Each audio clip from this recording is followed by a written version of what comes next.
दिवसांनी पार पडलेल्या निवडणुका आहेत, त्यामुळे स्थानिक पातळीवरचे इमोशन सुद्धा आपल्याला तितके स्ट्रॉंग पाहायला मिळतात. मुंबईच्या बाबतीत बोलायचं झालं तर क्रमांक 1 चा पक्ष हा भाजप आहे, क्रमांक 2 चा पक्ष ठाकरेंची शिवसेना आहे, क्रमांक 3 चा पक्ष हा एकनाथ शिंदेची शिवसेना आहे आणि त्याखालोखाल मग मनसे आणि इतर पक्ष असल्याचं चित्र आपल्याला पाहायला मिळतं. अश्विन, सध्याच्या घडीला महायुती सत्तेच्या दिशेने जाताना दिसते, काय म्हणाल आपण? ठाकरेंना धक्का आहे? आघाडीवर आहेत ना, अजून निवडून आलेले नाही आहेत. आणि ते मुंबईचं जे काय पॅटर्न आहे ते तुम्हाला सांगतो. 87 वॉर्ड राहून गेलं सांगायला तुम्हाला, कारण इतर सगळं चालू होतं. तिथनं पूजा माडेश्वर हे निवडून आलेले आहेत. तिथे भारतीय जनता पक्षाचा स्ट्रॉंग उमेदवार होता महेश पारकर, पण भारतीय जनता पक्षाच्या महेश पारकरला तिथल्या पारंपरिक मतदारांनी नाकारलेलं आहे.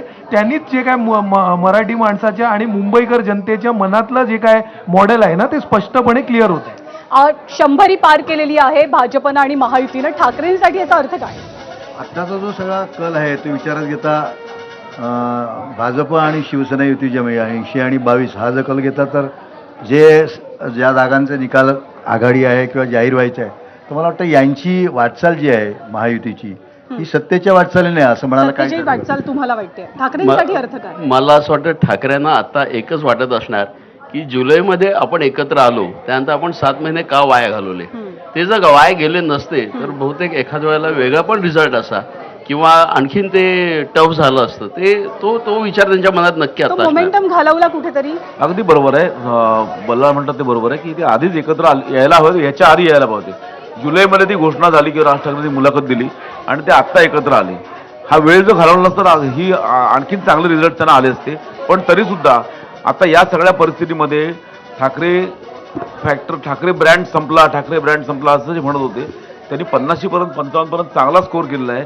याच्यामध्ये उद्धव ठाकरे अभिनंदन पात्र आहेत आणि राज ठाकरे सुद्धा. नाही, त्यामध्ये आपल्याला आदित्य ठाकरेंचं पण नाव घ्यावं लागेल. त्याच्या परवाचं भाषण जे होतं ते अत्यंत अनपेक्षितरित्या खूप चांगलं भाषण होतं. त्यांच्याबद्दलचे सगळे पूर्वग्रह जे असतील ते लोकांचे बदलले असल्याची मला खात्री आहे. खूप जणांची गॅरंटी नव्हती की ठाकरे 50 पर्यंत तरी जातील की नाही. ती त्यांना पण नव्हती, ठाकरेंना स्वतःला ती पण नसेल त्यांना स्वतः. पण नाही, मला असं नाही वाटत. ठाकरेंना ती गॅरंटी होती आणि मी तुम्हाला आधीपासूनच तेच म्हणत होतो की जो मराठी इथला टक्का आहे, म्हणजे साधारण 40% मराठी आहेत, त्याच्यामध्ये वेगवेगळे फ्रॅक्शन येतात. त्यातले साधारण 25 ते 28% मतांवरती या ठाकरेंची जादू चालते. त्यातली मेजर मतं ही